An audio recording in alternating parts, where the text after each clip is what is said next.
Okay, so day 24, 6/21/2011, State of Florida versus Casey Anthony. State bringing up that a defense witness gave an opinion Saturday that wasn't in his pretrial report. State says that they need a special hearing for this witness to testify on DNA testing. The defense says the witness they are talking about is an expert in touch DNA. Court grants State's request for hearing and at this time prohibits the testimony about the possibility of DNA analysis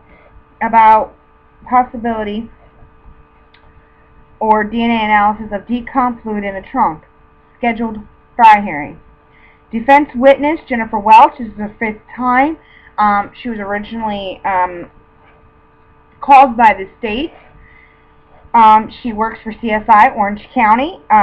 Dorothy Clay Sims does the questioning of direct. 2/1/2009 report on 12/14/08 observations 12/12 through 12/14/2008 what had been cleared and approximate measurements. Did not move any vegetation from on top of the skull or top of any other evidence, only clearing vines that was obstructing the view. Shows picture after vegetation has been removed. State cross, defense redirect, nothing really a whole lot exciting going on there. Defense witness Jane Bach, Dorothy Clay Sims, again, does the direct. She's a forensic botanist. They go through her education background. Accepted as an expert, viewed photos from medical examiner, crime scene, and technician, visited crime scene, read several printed document, med-examiner report, reviewed description of recovery site as described in Jennifer Welch's materials, read report from David Hall, another botanist, went to area where Kaylee's remains were found She went there on February 1st, 2009 with a guy named Patrick McKenna. He took photographs for her.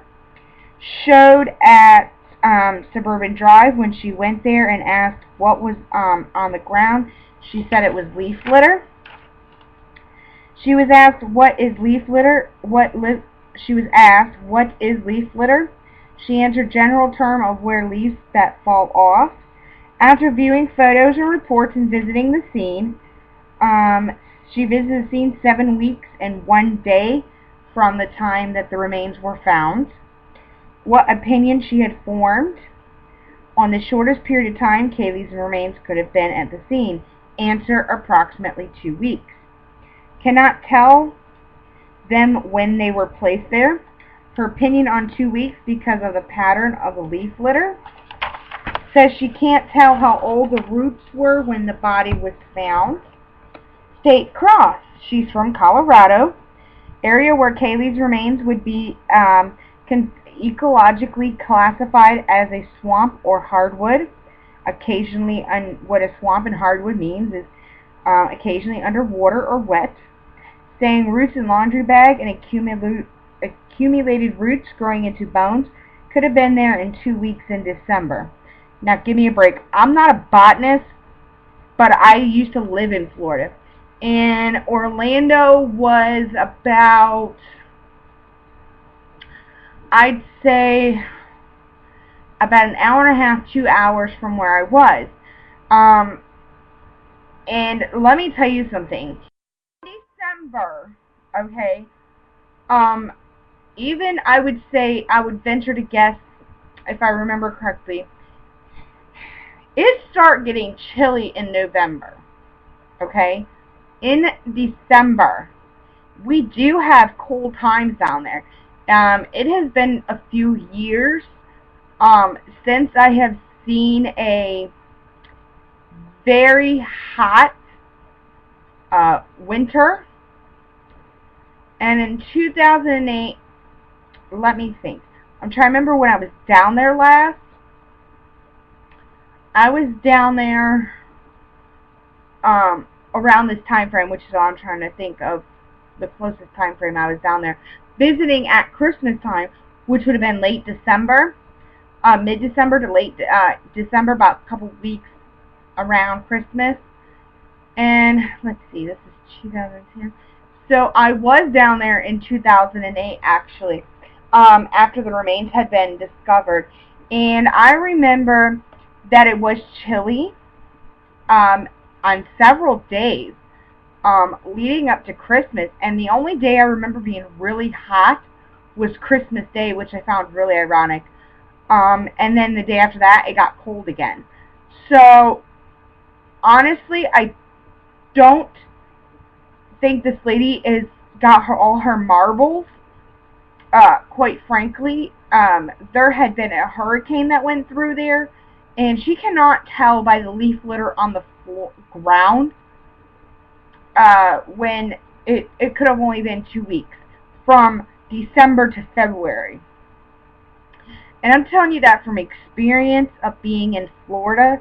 During the winter months, when does get chilly, and even this past winter, it's gotten pretty chilly down there. So, from my experience, leaves don't have the tendency to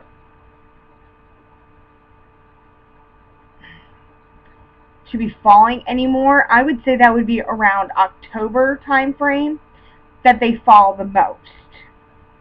And especially during hurricane season, when there's winds blowing and stuff like that. I'm just telling you what my experience has been living down there.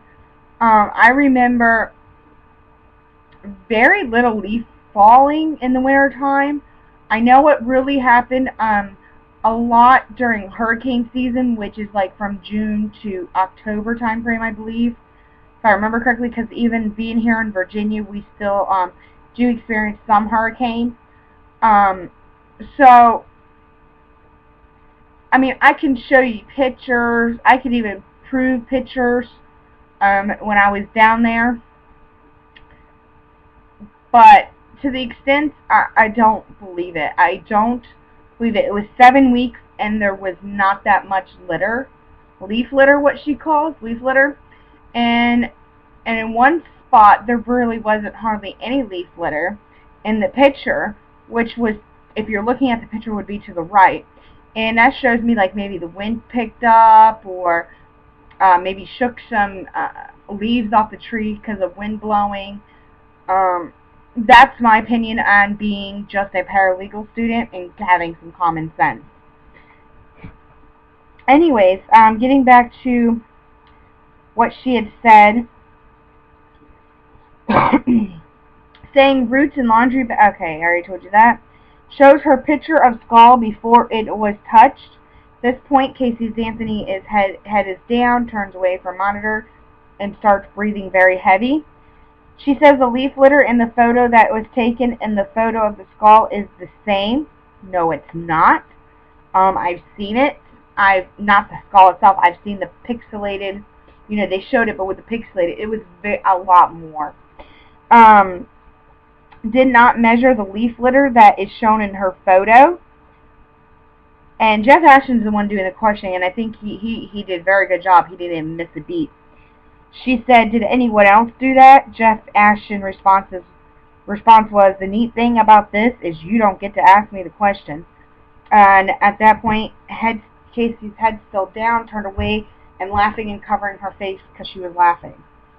Defense redirect, again, just going over the same stuff. State recross, a dog could have buried, she tells the Jeff Ashton that a dog could have buried the hip bone. That was in muck. And then she said, or even coyotes. If you have, we don't have coyotes in Florida. In a lot of parts of Florida. I know somebody said there could be, there has been. Honestly, I mean, once maybe in a blue moon you might see something, but I've never had an experience with a coyote down in Florida. So there was a recess. Jury 20 minutes for recess. Lawyers 15 minutes. A matter to take up. Had witness come in so the judge could ask him a few questions. Defense witness Richard Ecklenboon. Judge questions. First retained by defense on 7/13/2010. He was not told he had to render opinions or write another report. He wrote an affidavit. was not informed about the stipulation order of the court between 12/2010 and May 1st, 2011, was not informed to write a report according to the court order stipulation. Got his instructions from Jose Baez, was advised on Saturday to write a report. From December 2010 to May 1st, 2011, for a while he lost track of case was readily available. Defense Jose Baez refused entrance. Had asked him a question, and he said he was refused entrance by Jeff Ashton on Saturday at District Attorney's Office and said he was rude to him. Mr. Ashton asked some questions. The court decision, it says, violation is not an overt discovery violation was willful against defense. The defense should have clearly communicated with the court's orders. Judge Perry finds that the violation was not trivial but substantial. And I looked those words up because I thought maybe they had a few different meanings in a court setting. And I have my trusty Blackwell's dictionary here, which is great for lawyers and paralegals. And as many of you know, I'm going to school to become a paralegal. But trivial means, not such a big deal. Substantial means very big deal. The court will not permit the witness to testify on DNA analysis on decom fluid. Court will give the defense a chance to file a motion for groundwork on a Fry hearing, or even if there is a Fry issue. 1 week to do it. Jury returns. Judge reads a stipulation to the jury about defense witness. Defense direct. Richard Ecklenboom, DNA scientist, gives his background information. Training gives his work background information. State voir dire. State objects to being an expert. Defense direct has testified in Colorado 3 times, 2 times for defense and 1 time for law enforcement. Right now he is setting up a lab in Colorado. He had training on all aspects of DNA. Witness is accepted as an expert in DNA analysis. Baez has an issue he wants to raise. Defense given discovery this morning. Compact disc has material. Oh, they went to a recess, I guess, before this. This compact disc has material from 6/16/2008 from HP Anthony's home computer. Object to using computer items. State says this is limited drain verdict. First several items that deal with an investigator completed Thursday or Friday of last week about another jail inmate that was there at the same time with Casey Anthony. April Whalen, her child died in a swimming pool and was found by child's grandfather, who applied CPR. As soon as she received all reports, she provided to Jose Baez in the event it becomes an issue.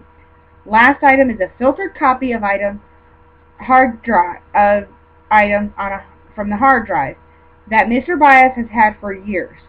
Use of items would exclusively be used in rebuttal if Casey or another witness were to testify about specific activity according 6/16/2008. She decided if they were to use a demonstrative aid during rebuttal or Casey's cross-examination, that they would give it to counselor rather than holding it for rebuttal. I'm going to stop there and do a part 2.